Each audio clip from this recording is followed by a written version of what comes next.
నమస్తే, welcome to NSTV news. ముందుగా ముఖ్యాంశాలు.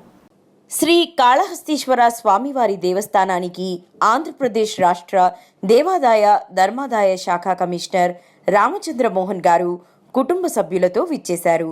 వారిని దేవస్థానం కార్యనిర్వహణ అధికారి టి బాపిరెడ్డి స్వాగతం పలికి శ్రీ జ్ఞాన ప్రసూనాంబ సమేత శ్రీ కాళహస్తీశ్వర స్వామివారి ప్రత్యేక దర్శనం చేయించారు. అనంతరం శ్రీ గురు దక్షిణామూర్తి స్వామి సన్నిధానం వద్ద వేద పండితుల చేత ఆశీర్వచనం చేయించి స్వామి అమ్మవార్ల చిత్రపటాన్ని మరియు తీర్థప్రసాదాలు అందజేశారు.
ఒకరు వేయమన్నారు.